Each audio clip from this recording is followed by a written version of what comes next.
میرے دل میں کچھ سوال ہیں، ان کے جواب لے کے جا، کیونکہ رسول کی بیٹی ہے، میں نے اجازت، تو جا کے پوچھ کے بی بی تیرے پاس کیا دلیل ہے کہ علی خلیفہ۔ اس کی بیوی گئی اور اہل سنت کتابوں میں لکھا ہے، بی بی نے کہا علی کی خلافت، کیا یہ دلیل کافی نہیں ہے کہ میرا بابا رسول اس کی خلافت کا اعلان کر کے گیا؟ اس صحابی کی بیوی ہے اور اس نے اس کے اپنے شوہر سے کہا، محبوب سے، کہ بی بی کہہ رہی ہے کہ میرا بابا اعلان کر گیا۔ اس نے کہا پوچھ کیا، کب کیا تھا؟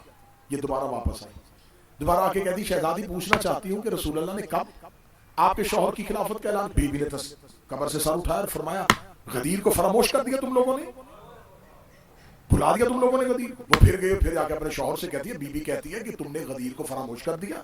وہ کہتا آخری سوال پوچھا، جا کے بیوی سے پوچھ، اگر خلافت علی کا حق تھا تو علی نے آپ کو دربار میں کیوں بھیجا؟ خود علی اپنے حق کے لیے کیوں نہیں آئے؟ حق تھا نا تو آ جاتے۔ یہ سوال جو آج ممبر پہ یا سوشل میڈیا پہ آپ سے پوچھا جاتا ہے، یہ ایک صحابی کی بیوی نے جناب سیدہ سے، اب میں جواب سیدہ پیش کرنے لگا۔ اس کا علی نے آپ کو کیوں دربار میں بھیجا؟ علی خود کیوں نہیں؟ اس عورت نے آ کے کہا شہزادی اگر خلافت علی کا حق تھا تو علی خود کیوں نہیں آئے؟ جواب سننا سیدہ کا اور گھر تک تسلی رہے گی تمہیں۔ جناب سیدہ دیکھ کے کہتی ہے کعبہ طواف کروانے کے لیے گھروں میں نہیں جاتا، اور میرے بابا کی حدیث ہے اے علی تیری مثال میری امت میں کعبے کی ہے، اے علی تیری مثال میری امت میں کعبہ کی ہے۔ کعبہ طواف کروانے کے لیے نہیں جاتا، مسلمان طواف کرنے کے لیے کعبہ کے پاس۔ علی کو خلیفہ ماننا مسلمانوں کا حق تھا، امیر المومنین پہ نہیں تھا کہ یہ بنائیں گے تو خلیفہ بنیں گے۔ علی کے پاس تو خلافت تھی، خلافت ارضی کے مالک تو علی تھے۔ شب قدر میں کوئی بندہ سر پہ قرآن رکھ کے ساری رات عمال کرتا رہے تو شب قدر کی فضیلت میں اضافہ ہو جائے گا، اور اگر لیلۃ القدر میں کوئی بندہ ساری رات سویا رہے تو لیلۃ القدر کی فضیلت میں کوئی کمی آ جائے گی؟ لیلۃ القدر کی نہ عزت میں اضافہ ہوتا ہے نہ اس کی فضیلت میں کمی آتی ہے، نہ کسی کے سونے سے وہ کم ہوتی ہے نہ کسی کی عبادت کرنے سے وہ بڑھتی ہے۔ علی کسی کے چھوڑنے سے گھٹتا نہیں ہے اور علی کسی کے ماننے سے بڑھتا نہیں ہے۔ ہاں علی کو چھوڑنے والا روز گھٹتا ہے اور علی کو ماننے والا روز بڑھتا ہے۔ غدیر کے بعد مسلمانوں نے، یہ اسباب کربلا ہیں، یہ اسباب کربلا ہیں، کربلا کو صرف کربلا سے شروع نہ کرنا، کربلا کو روز اول سے شروع کرنا کہ کربلا